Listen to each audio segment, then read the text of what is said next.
Ninth class. आज हम physics start कर रहे हैं। आज हमें एनटीसी लेवल के कुछ क्वेश्चंस करने हैं। ओके, तो सबसे पहले एक बार हम क्विक रिवीजन ले लेते हैं जो जो हमने अभी तक किया है। ठीक है, तो हमारे पास सबसे पहले है motion, force and laws of motion. तो चलिए इसको पढ़ना शुरू करते हैं। सबसे पहले हमारे पास है the first point, an object is said to be rest if it does not change its position with respect to surroundings with the passage of time। तो ये हमें पता है कि रेस्ट का मतलब क्या है। अगर कोई ऑब्जेक्ट अपनी पोजीशन को चेंज नहीं कर रहा, उसी तरह से मोशन का मतलब क्या हो जाएगा, जब वो अपनी पोजीशन को चेंज करे। ठीक है, इसके बाद आता है अपने पास डिस्टेंस। डिस्टेंस होता था एक्चुअल पाथ ट्रेवल। ठीक है, और शॉर्टेस्ट डिस्टेंस को हम बोलते थे डिस्प्लेसमेंट। डिस्टेंस की यूनिट मीटर, डिस्प्लेसमेंट की यूनिट भी मीटर। डिस्टेंस एक स्केलर क्वांटिटी है। स्केलर क्वांटिटीज़ जिसे डायरेक्शन की ज़रूरत नहीं होती है। वेक्टर क्वांटिटीज़ जिसे डायरेक्शन की ज़रूरत होती है। ठीक है, यूनिफॉर्म मोशन जिसके अंदर स्पीड सेम होती है, या फिर equal distance in equal time, velocity same होती है। ठीक है, नॉन यूनिफॉर्म मोशन जिसके अंदर डिस्टेंस अलग अलग इंटरवल्स में चेंज होता है, यानी कि एक सेकंड में हो सकता है 5 मीटर हो जाए, अगले सेकंड 6 मीटर, उससे अगले सेकंड 4 मीटर, उससे अगले सेकंड 9 मीटर। तो जिसमें हम कह सकते हैं कि स्पीड चेंज होती हो या फिर वेलोसिटी का चेंज होगा, जिसमें वो हमारे पास नॉन यूनिफॉर्म मोशन होगा। ठीक है, स्पीड की डेफिनेशन हमारे पास distance upon time, average speed total distance upon total time. Velocity होता है हमारे पास displacement upon time, average velocity total distance upon total time. Okay, उसके बाद है हमारे पास एक्सेलरेशन। एक्सेलरेशन हम जानते हैं rate of change of velocity, velocity का चेंज होना पर यूनिट टाइम। ठीक है, एक्सेलरेशन का फॉर्मूला है v minus you by T. v का मतलब फाइनल वेलोसिटी, u का मतलब इनिशियल वेलोसिटी एंड t का मतलब टाइम। ठीक है, एक्सेलरेशन की यूनिट होती थी metre per second square. Okay, उसके बाद हमारे पास है रिटार्डेशन। रिटार्डेशन क्या होता था, अगर स्पीड डिक्रीज हो रही है तो। ठीक है, एक्सेलरेशन के दो पार्ट होते हैं, one is positive acceleration, other is negative acceleration. तो पॉजिटिव एक्सेलरेशन को तो हम एक्सेलरेशन ही बोलते हैं, लेकिन नेगेटिव एक्सेलरेशन के लिए हमारे पास वर्ड है रिटार्डेशन। ओके, ठीक है, ये सब हम पहले से ही जानते हैं। अच्छा, इक्वेशंस ऑफ मोशन आपको पता है, v is equals to u plus a t, s is equals to u t plus half of a t square and p square minus u square is equals to 2s। आपने इसके काफ़ी सारे questions practice किए भी हैं। Okay, average velocity का जो main formula है वो है total distance upon total time. ठीक है, लेकिन अगर वेलोसिटी यूनिफॉर्म है तब हम ये फॉर्मूला भी लगा सकते हैं कि initial velocity plus final velocity divided by 2।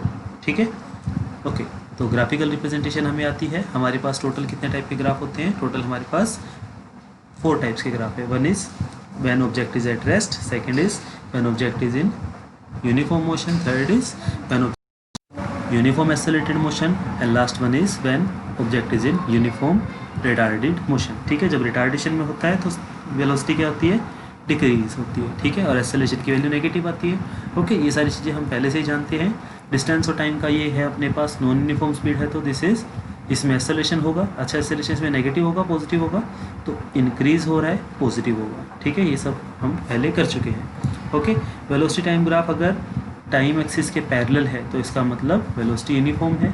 अगर distance time graph time axis के पैरेलल होता तो जी रेस्ट पे होता। ठीक है, तो ये सारे पॉइंट्स हम पहले से जानते हैं। वेलोसिटी टाइम ग्राफ अगर स्ट्रेट लाइन है इस तरह से तो हम इसको क्या कहेंगे, this is uniform accelerated motion, क्योंकि इसमें वेलोसिटी धीरे धीरे बढ़ रही है। टाइम हमारे पास सेकंड्स में है, वेलोसिटी मीटर पर सेकंड में। 1 सेकंड में स्पीड उसकी 3, 2 सेकंड के बाद 6, 3 सेकंड पर हमारे पास है 9, 4 सेकंड पर ये 12 से थोड़ा सा अलग है तो हम इसको 12 ही मान लेते हैं एक बार। 5 पर 15, 6 सेकंड पर 18। ठीक है, तो वेलोसिटी हर सेकंड इंक्रीज हो रही है, तो ये एक्सेलरेशन है इसका पॉजिटिव। और अगर यही वेलोसिटी अगर डिक्रीज हो रही होती तो एक्सेलरेशन नेगेटिव आ जाता, जिसको हम क्या बोलते हैं, रिटार्डेशन।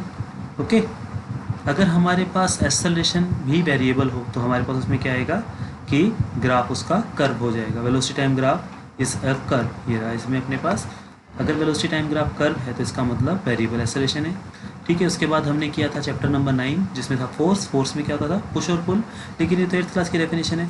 अब हमने क्या सीखा हुआ है कि व्हेन ऑब्जेक्ट, जब हम किसी के ऊपर एफर्ट करते हैं, an external effort due to which object change और try to change its position and shape and motion, state of motion etcetera, तो जिसकी वजह से ये सब चेंज हो या चेंज होने की कोशिश हो, उसको हम फोर्स बोलते हैं। फोर्स हमारे पास 2 टाइप के थे, बैलेंस एंड अनबैलेंस फोर्स। ठीक है, और वैसे हमारे पास 2 फोर्स थे जो हमने 8th क्लास में किए थे, contact and non contact force. ठीक है, कॉन्टैक्ट फोर्स थे हमारे पास फ्रिक्शन एंड मस्कुलर फोर्स, और नॉन कॉन्टैक्ट फोर्स में थे gravitational force, electrostatic force and magnetic force. Okay, force हमारे पास क्या क्या कर सकता है, स्पीड चेंज कर सकता है। देखो यहाँ पे चेंज है यहाँ पर, इसका मतलब ये नहीं कि वो इंक्रीज ही करेगा, फोर्स डिक्रीज भी कर सकता है। अगर कोई चीज़ स्पीड से आ रही हो हम उसको रोक सकते हैं, ठीक है। आप नहीं रोक सकते, मतलब किसी मशीन की मदद से तो रोक ही सकते हैं। मान लो कि 50 की स्पीड से गाड़ी आ रही है, उसके आगे कूद के रोक सकते हो क्या, गाड़ी आपको रोक देगी, ठीक है ना। तो उस चीज़ का भी हमें थोड़ा सा ध्यान रखना है। It can change the direction of motion of a body, ये डायरेक्शन को चेंज कर सकता है, लेफ्ट में जाती हुई चीज़ को ईस्ट में मोड़ सकता है, ठीक है। नॉर्थ की तरफ जाते हुए को ईस्ट में मोड़ सकते हो, वेस्ट में मोड़ सकते हो। It can change the shape of the body, object की शेप को भी बदल सकता है, ठीक है। पेपर आपने मोड़ा है और आटा बनाते हैं, ठीक है ना, आटा गूंथते हैं जो, तो उसमें शेप चेंज होती है। और जो हमारे पास बैलून है या फुटबॉल है, उसकी हवा भरते हैं उसमें, उसकी हवा निकाल देते हैं तो शेप चेंज होती है, ठीक है। फिर हमने किए थे न्यूटन के 3 लॉ, उससे पहले हमने इनर्शिया भी किया था। इनर्शिया क्या होता था, the property which resist the change, ठीक है। और फिर हमने किया था Newton first law, object rest पे है तो रेस्ट पे रहेगा, मोशन में है तो मोशन में रहेगा, और जिस डायरेक्शन में चल रहा है उसी में चलता रहेगा जब तक कोई इस पर फोर्स ना लगा दे। न्यूटन फर्स्ट लॉ हमें क्या देता है, ये हमें बताता है क्वालिटी ऑफ फोर्स, कि फोर्स क्या क्या कर सकता है, ठीक है। सेकेंड लॉ था इसका, the rate of change of momentum is directly proportional to the applied force, ये हमें बताता है कि फोर्स कितना लगेगा, this is quantitative nature. Second law हमें बताता है क्वांटिटेटिव नेचर का, ठीक है। और थर्ड लॉ क्या था, for every action there is equal and opposite reaction, okay. तो एक्शन रिएक्शन पेयर होते हैं न्यूटन थर्ड लॉ में। कंजर्वेशन ऑफ मोमेंटम, मोमेंटम क्या होता था, product of mass and velocity, और कंजर्वेशन ऑफ मोमेंटम, जितना मोमेंटम स्टार्टिंग में था उतना ही लास्ट में होगा, ओके। तो ये सारी की सारी चीज़ें हम पहले कर चुके हैं, ओके। चलिए अब हम इसके कुछ क्वेश्चंस देखते हैं, ये हमारे सामने कुछ क्वेश्चंस हैं, तो चलिए हम इन क्वेश्चंस को एक बार डिस्कस करते हैं। फर्स्ट क्वेश्चन है हमारे पास, if a body is moving at a constant speed in a circular path, अगर हमारे पास कोई ऑब्जेक्ट है, कोई बॉडी है, वो सर्कुलर पाथ में चल रही है लेकिन उसकी स्पीड कांस्टेंट है, तो क्या होगा। तो सबसे पहले अपने को इसमें देखो क्या करना है, जब भी आप क्वेश्चन को पढ़ो तो सबसे पहले आप देखा करो कि इसमें कौन से ऐसे वर्ड्स हैं और हमें उसके लिए कौन सी नॉलेज चाहिए, ठीक है। तो सबसे पहले इसने क्या कहा है कि ऑब्जेक्ट मूविंग है, इसका मतलब रेस्ट पे तो नहीं है, तो सारे की सारी हमें मोशन वाले प्रॉपर्टीज़ लगानी है।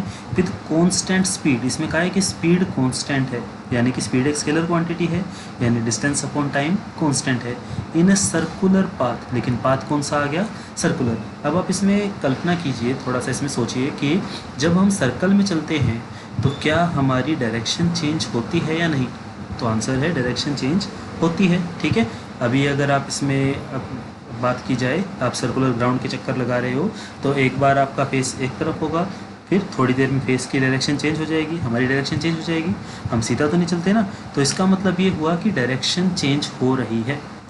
लेकिन यहाँ तो लिखा है कांस्टेंट, तो डायरेक्शन कांस्टेंट नहीं है, उसकी वैल्यू कांस्टेंट है। तो हमने किया था स्केलर और वेक्टर में क्या होता है, स्केलर होता था जिसके पास सिर्फ मैग्नीट्यूड होता है, स्पीड एक स्केलर है, लेकिन वेक्टर होता था जिसके पास मैग्नीट्यूड भी होता है और डायरेक्शन भी होती है, ठीक है। तो सर्कुलर पाथ के अंदर उसकी स्पीड कांस्टेंट है लेकिन वेलोसिटी चेंज हो रही है, ठीक है। क्वेश्चन पढ़ते हमें क्या क्या पता लगा कि सर्कुलर पाथ में है तो इसका मतलब वेलोसिटी चेंज हो रही है, और वेलोसिटी का चेंज होना इसका मतलब एक्सेलरेशन तो आएगा, ठीक है, एक्सेलरेशन आएगा, ओके। तो इसके पास अब हम देखते हैं कि ऑप्शंस क्या क्या है। वेलोसिटी इज कांस्टेंट, ये तो गलत हो गया, ठीक है। Velocity and acceleration are both changing direction only, तो वेलोसिटी और एक्सेलरेशन दोनों के दोनों अपनी डायरेक्शन को चेंज कर रहे हैं, तो ये बात हमें सच लग रही है। देखो वेलोसिटी की डायरेक्शन चेंज हो रही है, लेकिन क्या एक्सेलरेशन की डायरेक्शन भी चेंज हो रही है, तो आंसर है बिल्कुल। एक्सेलरेशन किस तरफ है, रेडियस की तरफ होता है ना, रेडियली इनवर्ट अगर सर्कुलर पाथ में चलते हैं तो, लेकिन उसके रेडियस भी तो हर बार देखो वैल्यू सेम रहेगी, लेकिन हमारे एंगल के अकॉर्डिंग उसकी डायरेक्शन तो चेंज उसकी भी हो रही है, ठीक है। थर्ड है इसका velocity and acceleration both are increasing, तो इंक्रीज तो नहीं हो रही। फोर्थ है वेलोसिटी इज कांस्टेंट, तो ये भी गलत हो गया, तो हमारे पास फर्स्ट क्वेश्चन का आंसर आया ऑप्शन बी, ठीक है। सेकंड ऑप्शन इसका आंसर आ गया। चलिए ठीक है, सेकंड क्वेश्चन देखते हैं। A graph is plotted showing that the velocity of a car as a function of time if the graph is straight line it means, देखो इसमें क्या कहा है कि ग्राफ हमने बनाया जो वेलोसिटी और टाइम के बीच में बनाया हमने, ठीक है। और ग्राफ कैसा है, स्ट्रेट लाइन ग्राफ है। स्ट्रेट लाइन ग्राफ का मतलब यहाँ पर इसने देखो स्ट्रेट लाइन ग्राफ कहा है सिर्फ, ये नहीं कहा कि स्ट्रेट लाइन ग्राफ पैरेलल, अगर इसने पैरेलल वर्ड यूज़ किया होता, parallel to x axis, parallel to time axis या वाई एक्सिस, उस समय हम कह सकते थे कि वेलोसिटी कांस्टेंट है। लेकिन वेलोसिटी का जो है ग्राफ वो स्ट्रेट लाइन है। स्ट्रेट लाइन का मतलब ऐसे ऊपर की तरफ जा रहा है किसी एंगल के ऊपर, ठीक है। तो जैसे हमने यहाँ पर किया था, ये वाला इस ग्राफ की बात हो रही है, इस ग्राफ की बात हो रही है हमारे पास, ठीक है। यहाँ पर उसने कहा है कि वेलोसिटी और टाइम के बीच में ग्राफ है इस तरह से, तो ये हमारे पास कौन सा केस होता है, तो this is this one, velocity और टाइम में स्ट्रेट लाइन ग्राफ ये वाला होता है। तो हमारे पास इसका आंसर क्या आएगा, इसके अंदर एक्सेलरेशन है क्योंकि वेलोसिटी चेंज हो रही है, ठीक है। तो the car is at rest, गलत हो गया क्योंकि वेलोसिटी तो है कुछ ना कुछ, acceleration was constant, yes this is right क्योंकि स्ट्रेट लाइन है, तो इसका आंसर भी आ गया अपने पास ऑप्शन नंबर 2। ओके, चलिए क्वेश्चन नंबर 3 देखते हैं। If a car is travelling north on a straight road and it brakes are applied, एक गाड़ी है अपने पास, वो नॉर्थ में चल रही है सीधी सड़क पर, एंड ब्रेक्स आर अप्लाइड, तो उसने ब्रेक लगा दी, तो इट हैव नो एक्सेलरेशन, बात तो सही है, एक्सेलरेशन तो नहीं है, रिटार्डेशन है, लेकिन एक्सेलरेशन का ही दूसरा नाम रिटार्डेशन था, तो ये ऑप्शन तो गलत हो गया। इसके पास एक्सेलरेशन है, कौन सा acceleration, negative acceleration. Negative acceleration का मतलब उसकी डायरेक्शन अपोजिट होगी, अब गाड़ी किधर चल रही है, नॉर्थ में, तो ब्रेक लगाएंगे तो एक्सेलरेशन किधर आएगा, साउथ में आएगा, नॉर्थ का अपोजिट साउथ होता है, बी, इसका ऑप्शन बी सेकेंड ही आ गया। ओके, चलिए क्वेश्चन नंबर 4 है हमारे पास। An object moves with a uniform velocity, एक ऑब्जेक्ट है वो यूनिफॉर्म वेलोसिटी से चलता है, when the force acting on the object are balance. Balance force का मतलब होता है कि नेट फोर्स जीरो हो जाए, यानी कि अगर लेफ्ट से हमारे पास 10 न्यूटन लग रहा है तो राइट से भी 10 न्यूटन ही लगे, तो ओवरऑल फोर्स कितना, जीरो। अगर फोर्स ही नहीं है तो फोर्स का फॉर्मूला हमने क्या सीख रखा है, rate of change of momentum या फिर acceleration into mass, force is equals to m में न्यूटन सेकंड लॉ, ठीक है। तो अपने पास अगर फोर्स जीरो है तो मास तो जीरो होने से रहा, फोर्स जीरो है इसका मतलब एक्सेलरेशन जीरो होगा, ठीक है ना। यूनिफॉर्म वेलोसिटी गिवन है तो इसका मतलब एक्सेलरेशन जीरो है, और अगर एक्सेलरेशन जीरो है इसका मतलब नेट फोर्स जीरो है या फिर फोर्स बैलेंस है। तो फर्स्ट पॉइंट तो ठीक है इसका, there is no external force, बाहर से कोई फोर्स नहीं लग रहा, वो बात भी ठीक है। तो इसका आंसर अपने पास आ गया ऑप्शन नंबर 3, बोथ 1 and 2, ये इसका आंसर आ गया, ठीक है। चलिए नेक्स्ट क्वेश्चन है हमारे पास, क्वेश्चन नंबर 5, इसमें है the acceleration of a car speed up from 12 metre per second to 30 metre per second in 15 second. हमारे पास क्या है, एक गाड़ी की स्पीड 12 से 30 हो गई, तो शुरू में उसकी स्पीड 12, बाद में उसकी स्पीड 30, टाइम कितना लगा 15, तो इसका हमें बताना है एक्सेलरेशन कितना होगा। तो एक्सेलरेशन का फॉर्मूला था v minus you by T, v की वैल्यू है 30, u की वैल्यू है 12, तो 30 माइनस 12 होता है अपने पास 18 इन 15 सेकेंड डिवाइडेड बाई 15, तो 18 को आप 15 से डिवाइड कीजिए, कितना आएगा हमारे पास, तो इसको आप डिवाइड करेंगे तो आपके पास आएगा 1.2 मीटर पर सेकेंड, तो इसका ऑप्शन अपने पास आ गया बी, ठीक है। तो फिफ्थ क्वेश्चन का आंसर अपने पास आता है बी। चलिए नेक्स्ट क्वेश्चन देखते हैं। A body is moving along a straight line 20 metre per second undergoes an acceleration of minus का 4 मीटर पर सेकेंड स्क्वायर। तो माइनस का मतलब क्या होगा, उसकी स्पीड कम हो रही है, ठीक है। After 2 seconds its speed will be, तो 2 सेकेंड बाद उसकी स्पीड कितनी होगी, शुरू में स्पीड कितनी है 12, और 2 सेकेंड बाद कितनी होगी, तो उसके लिए हम कौन सा यूज़ करेंगे। अब देखो एक्सेलरेशन का मतलब क्या होता है, स्पीड का चेंज होना। अब इसने क्या कहा है, एक्सेलरेशन है हमारे पास 1 सेकेंड में -4 है, यानी कि पर सेकेंड उसकी स्पीड -4 कम हो रही है। 2 सेकेंड में कितनी कम हो जाएगी, 1 सेकेंड में 4 कम हुई है तो 8 कम हो जाएगी 2 सेकेंड में, तो इसका आंसर आ जाएगा सिंपल सा 12 आ जाएगा। लेकिन अगर आप इसको इस तरीके से ना करना चाहे तो हमारे पास वो तरीका तो है ही, using v is equals to u plus 80, ठीक है। b की वैल्यू निकालनी है, u की वैल्यू 20, a की वैल्यू -4 और t की वैल्यू 2, ठीक है। वैल्यू पुट कीजिए, आंसर आ जाएगा। क्वेश्चन नंबर 7 है हमारे पास। क्वेश्चन नंबर 7 है कि ए particle experience a constant acceleration for 20 second, 20 second तक उसका एक्सेलरेशन कांस्टेंट था, यानी कि फोर्स भी कांस्टेंट रहा होगा। आफ्टर स्टार्टिंग फ्रॉम रेस्ट, यानी कि u की वैल्यू 0 एंड b की वैल्यू कुछ ना कुछ आएगी, b की वैल्यू वैसे आएगी इसकी 20a, एक्सेलरेशन हमें पता नहीं है, तो v is equals to u plus 80, u 0 है, a की वैल्यू हमने a मान ली और t की वैल्यू 20, तो v की value I 20a। It travels the distance s1 in first 10 second and s2 in next 10 second. तो शुरू के 10 सेकेंड में उसने कितना डिस्टेंस ट्रैवल किया s1, बाद के 10 सेकेंड में उसने कितना ट्रैवल किया S2, तो हमें बताना है S1 और S2 में रिलेशन क्या होगा। ठीक है, अब देखिए इस क्वेश्चन को हम कैसे करेंगे। तो सबसे पहला स्टेप होगा हमारा शुरू के 10 सेकंड में डिस्टेंस निकालने का। ठीक है, शुरू के 10 सेकंड का डिस्प्लेसमेंट कैसे निकालेंगे, तो S is equals to ut plus half a t square. ठीक है, यही आएगा अपने पास। तो S1 कहा है इसने शुरू के 10 सेकंड के लिए, तो S1 की वैल्यू कितनी आएगी, तो पुट करते हैं। चलिए अपनी तरफ से एक बार इसको करके देखिए। u की जगह 0, t की जगह 10 प्लस हाफ इंटू ए की वैल्यू हम ए ही रखते हैं और टी स्क्वेयर 10 का स्क्वेयर, तो कितना आया, शुरू वाले का आंसर आया आई थिंक 50 आएगा, क्योंकि u की वैल्यू 0 है। 0 multiply 10 0 plus half A multiply 10 का स्क्वेयर दैट इज़ 50। ओके, तो S1 की वैल्यू आई मेरे पास 50A। Is this okay? ठीक है, अब अगर मैं t की जगह 20 रख देता हूँ तो मेरे पास क्या आ जाएगा, S1 प्लस S2 दोनों आ जाएंगे। अगर मैं t की वैल्यू 20 रख देता हूँ तो उससे आंसर कितना आएगा, तो u तो 0 है हमारे पास, तो S2 की वैल्यू आई हमारे पास S1 प्लस S2 की वैल्यू क्या आई, हाफ मल्टीप्लाई a मल्टीप्लाई 20 का square that is 200। S1 plus S2 कितना आया 200, S1 कितना आया था 50, दोनों को आप माइनस करोगे तो S2 की वैल्यू आएगी 150। ठीक है, तो S1 की वैल्यू 50A, S2 की वैल्यू 150A, दोनों को आपने डिवाइड किया, S1 upon S2 is equals to 1/3, 50/150 1/3, S1 upon S2 का रेशियो कितना आया 1/3 आया, तो इसकी वैल्यू आ गई हमारे पास, क्रॉस मल्टीप्लाई करेंगे तो 3S1। ओके, इस तरह से हम इस क्वेश्चन को सोल्व करते हैं। ठीक है, तो देखिए इसमें क्या है कि फिज़िक्स में हमें दो चीज़ों का ध्यान रखना है, एक कॉन्सेप्ट और दूसरा हम उसको अप्लाई कैसे करते हैं। ठीक है, फर्स्ट है कि हमें कॉन्सेप्ट आना चाहिए और दूसरा हमें कॉन्सेप्ट को अप्लाई करना भी आना चाहिए। कई बार ऐसे बच्चे हमारे पास बहुत सारे होते हैं जिनको कॉन्सेप्ट तो पता है लेकिन उसको अप्लाई कैसे करें वो नहीं पता। कुछ बच्चों को फॉर्मूला याद होता है लेकिन उनको ये नहीं पता कि कॉन्सेप्ट क्या है। ठीक है ना, जैसे उनको ये पता है तीनों आइडेंटिटीज़ वो रट लेते हैं, s is equals to ut plus half a t square, v is equals to u plus a t and v square minus u square is equals to 2as, लेकिन उनको ये नहीं पता होता कि u क्या है, v क्या है, a क्या है, t क्या है और s क्या है। ठीक है, तो हमें इस चीज़ का ध्यान रखना। अब देखो इसने क्या कहा था कि शुरू के 10 सेकंड में S1 और बाद के 10 सेकंड का S2। ठीक है, तो S2 की वैल्यू क्या होगी, तो वो होगी total distance for 20 second minus distance of 10 second of starting. ठीक है, इस तरह से हम इसको करते हैं। ठीक है, चलिए क्वेश्चन नंबर 8 है हमारे पास। क्वेश्चन नंबर 8 कहता है फ्रिक्शन फोर्स। तो इसने फ्रिक्शन के बारे में पूछा है, तो हमने फ्रिक्शन के बारे में सबसे पहली बार कहाँ पढ़ा था, 8th क्लास में। 9th क्लास में तो हमने अभी तक फ्रिक्शन के बारे में कुछ आया नहीं है। ठीक है, फोर्स के अंदर हो सकता है कि आपने सुना हो और आपको उसी टाइम ये रिमाइंड आ गया हो कि यस हमने इस चीज़ को तो 8th क्लास में कर चुके हैं।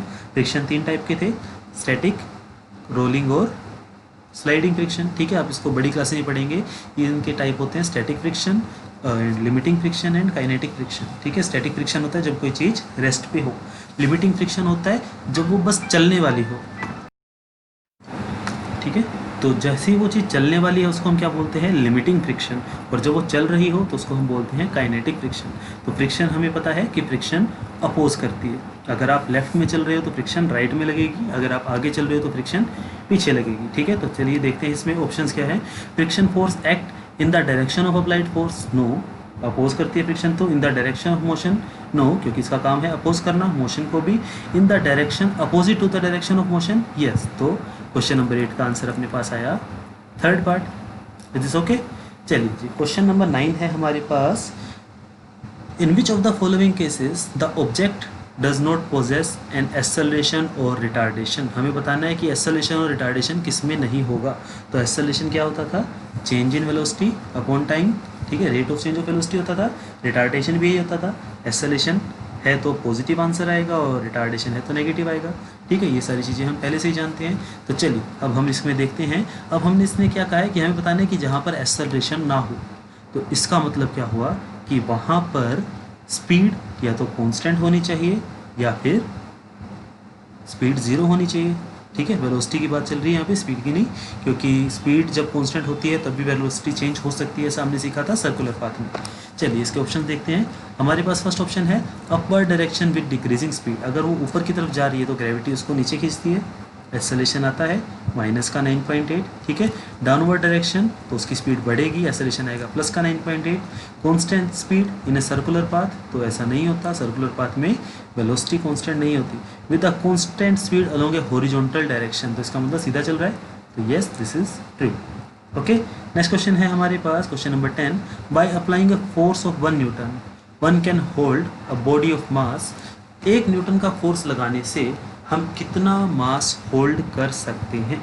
तो इस चीज़ के लिए हम क्या करें, तो इसके लिए आपको हमारे पास एक फॉर्मूला है W is equals to m g. यहाँ पे W का मतलब है वेट, जो है एक टाइप का फोर्स है, ठीक है। तो हम फॉर्मूला क्या यूज़ करेंगे, F is equals to m में। अब इसने फोर्स कितना का है, 1 न्यूटन का, ठीक है। और ग्रेविटी की value, acceleration due to gravity, धरती कितनी एक्सेलरेशन से खींचती है, आंसर है 10, ठीक है। 10 वैल्यू लेते हैं ना, 9.8 लेते हैं या 10 लेते हैं। अब 10 का एक्सेलरेशन है और फोर्स होना चाहिए 1, तो 10 को किससे मल्टीप्लाई करें आंसर आ जाए 1, तो आंसर है 1/10 से कर दो। तो 1/10 किलोग्राम उठा सकते हैं हम 1 न्यूटन से। अब 1/10 ग्राम में 1/10 किलोग्राम में कितने ग्राम होंगे, तो 1000 से मल्टीप्लाई कर दो उसको, तो 100 ग्राम आ गया आंसर।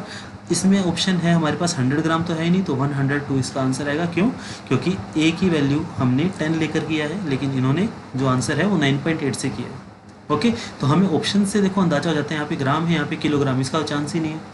मिलीग्राम बहुत कम हो जाएगा, ठीक है। अगर आपका ऐसे केस में हो कि अगर 100 ग्राम और 102 ग्राम दोनों आंसर दे रखे हैं, तो इसका मतलब ये हुआ कि आपको 102 लगाना है, क्योंकि एक्सेलरेशन की रियल वैल्यू 9.8 होती है। ओके, चलिए क्वेश्चन नंबर 11 की बात करते हैं। The speed of falling body increase continuously. जब कोई ऑब्जेक्ट ऊपर से नीचे गिरता है तो उसकी स्पीड बढ़ती है, उसकी स्पीड बढ़ती है, इसका मतलब उसके अंदर एक्सेलरेशन है, और एक्सेलरेशन का काम होता है स्पीड को बढ़ाना। अब एक्सेलरेशन कब आएगा, तो हमें याद है F is equals to m में, जब फोर्स होगा तभी एक्सेलरेशन आएगा। तो चलिए देखते हैं, no force act on it. अब फोर्स ही नहीं तो एक्सेलरेशन तो आ ही नहीं सकता, तो पहला ऑप्शन तो गलत हो गया। इट इज़ वेरी लाइट, इसका कोई लॉजिक नहीं बना, क्योंकि चाहे हल्की चीज़ हो चाहे भारी चीज़ हो, जब दोनों नीचे गिरेगी तो उन दोनों की स्पीड इंक्रीज ही होती है। और हम जो स्टडी करते हैं वो सारा का सारा आइसोलेटेड सिस्टम में करते हैं, दैट इज़ वैक्यूम के अंदर, ठीक है। वैक्यूम के अंदर आप चाहे एक पंख को गिराइए या 50 किलो के पत्थर को, दोनों सेम स्पीड से गिरेंगे। ओके, हाँ, हवा में क्यों नहीं गिरते, क्योंकि एयर रेजिस्टेंस होता है, हवा उसको रोकने की कोशिश करती है। इट इज़ वेरी लाइट, इसका कोई लॉजिक नहीं है। The earth attract it, yes this is right, क्योंकि अर्थ का ग्रेविटेशनल फोर्स उसको अट्रैक्ट करता है। The air exert and frictional force. अब देखो, एयर अगर फ्रिक्शन करेगी तो उसकी स्पीड बढ़ेगी या घटेगी, तो फ्रिक्शन का काम होता है स्पीड को कम करना, लेकिन इसने क्या कहा है, freely falling body increase continuously, तो ये स्पीड तो इंक्रीज होती जा रही है, तो इसका आंसर क्या आया, फोर्थ ऑप्शन इसका आंसर आ गया। ओके, चलिए क्वेश्चन नंबर 12 की बारी है।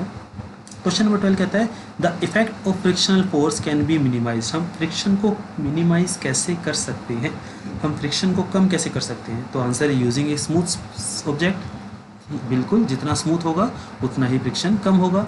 Using a smooth plane, this is also correct. Providing a lubricant, lubricant होता है जो चिकनी चीज़ें होती है, जैसे आपने ऑयल यूज़ कर लिया, ग्रीस यूज़ कर लिया, क्रीम यूज़ की, ठीक है, या ऑल ऑफ दिस, तो इसका आंसर आ गया ऑल ऑफ दिस, ठीक है ना।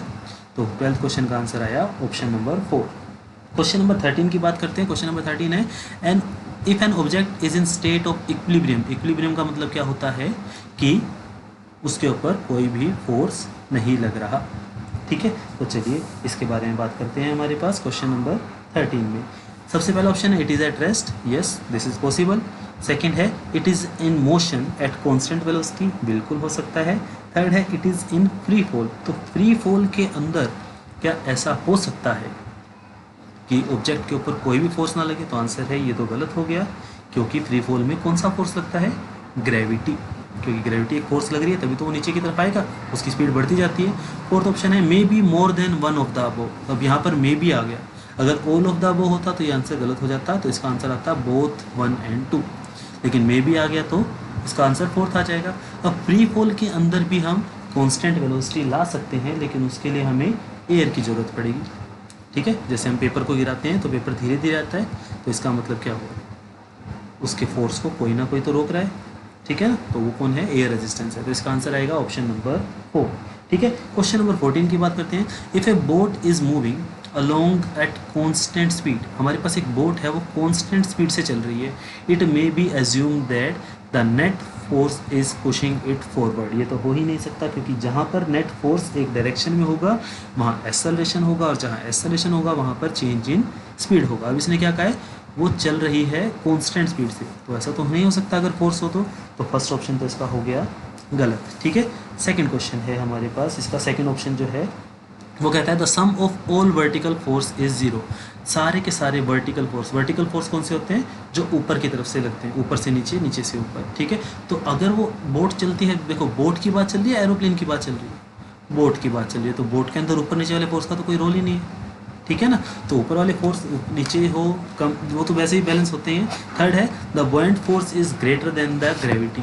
अगर बॉयंट फोर्स ज़्यादा होता तो वो फ्लोट कर जाती, लेकिन आगे चलाने के लिए उसके लिए तो होते ही नहीं वो। The sum of all forces is zero, तो ये इसका सही आंसर है। सारे के सारे फोर्सेस का इफेक्ट कितना आ रहा है, जीरो, जिसकी वजह से उसकी या तो रेस्ट होगा, यूनिफॉर्म मोशन होगा। अब इसने कहा है कि यस कांस्टेंट स्पीड है, तो इसका मतलब यूनिफॉर्म मोशन हम उसको ले सकते हैं। Okay, question number 15, A and B are two objects with mass 6 kilogram and 34 kilogram respectively. हमारे पास A और B दो ऑब्जेक्ट है, एक का मास है 6 किलोग्राम, एक का है 34 किलोग्राम। तो आपको बताना है कि ज़्यादा इनर्शिया किसका होगा। तो इनर्शिया क्या होता था, जो अपोज करता है चेंज को। ठीक है, अब सिंपल सी बात ये है कि एक तो आप प्लास्टिक की कुर्सी को धक्का लगाओ और एक सोफे को धक्का लगाओ, तो ज़्यादा ताकत किस में लगेगी, सोफे में लगेगी। इसका मतलब ज़्यादा रेजिस्ट कौन कर रहा है, सोफा कर रहा है। क्यों, क्योंकि इसका मास ज़्यादा है। हम जानते हैं कि जिसका मास ज़्यादा होता है उसका इनर्शिया ज़्यादा होता है, तो बी का मास ज़्यादा तो बी का इनर्शिया भी ज़्यादा, तो इसका ऑप्शन नंबर बी राइट है।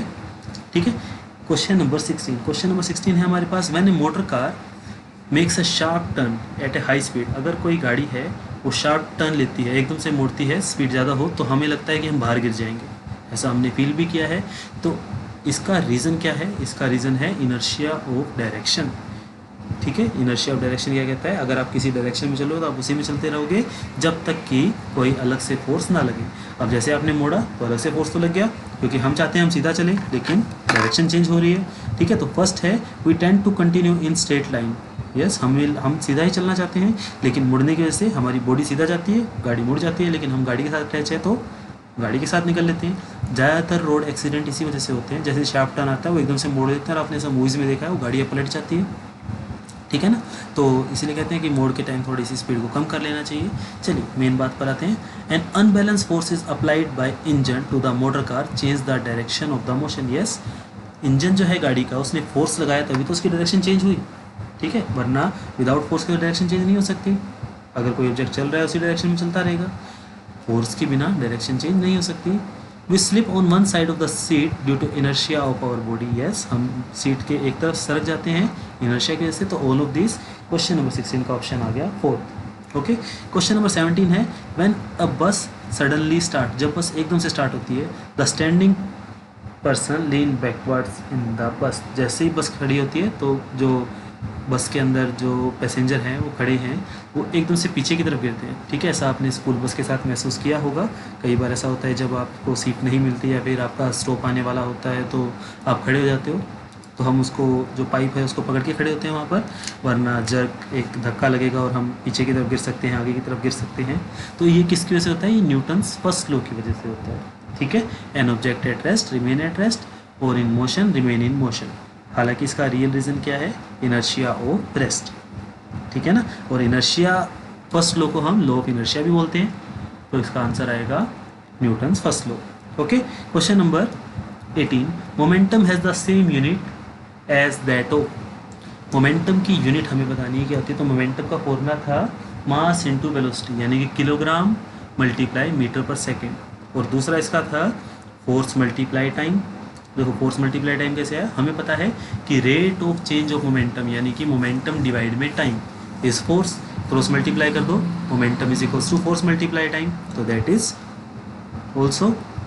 ठीक है, तो हमारे पास क्या है, impulse is the answer. Impulse होता है large force for small time. Impulse का दूसरा नाम है चेंज इन मोमेंटम। ओके, तो क्वेश्चन नंबर 18 का आंसर आया अपने पास सी, थर्ड ऑप्शन आ गया। ठीक है, क्वेश्चन नंबर 19 है हमारे पास, when a force of Newton act on a mass of 1 kilogram that is free to move, object move with the, तो इसका हमें याद करना है फोर्स की डेफिनेशन। तो 1 न्यूटन का फोर्स जब हम लगाते हैं 1 किलो के ऑब्जेक्ट पर, तो एक्सेलरेशन भी 1 आएगा। F is equals to m में फोर्स की वैल्यू 1 है, मास की वैल्यू 1 है, तो एक्सेलरेशन कितना होगा, 1 ही होगा। ठीक है, क्वेश्चन नंबर 19 का आंसर आएगा ऑप्शन नंबर 4 डी। ठीक है, क्वेश्चन नंबर 20 है हमारे पास, law of conservation of momentum states. Law of conservation of momentum हमें क्या बताता है? तो पहला है total momentum of the two objects is unchange और conserved by the collision. Yes, collision में मोमेंटम अनचेंज रहता है। Sum of momentum of the two objects before collision and after collision is equal.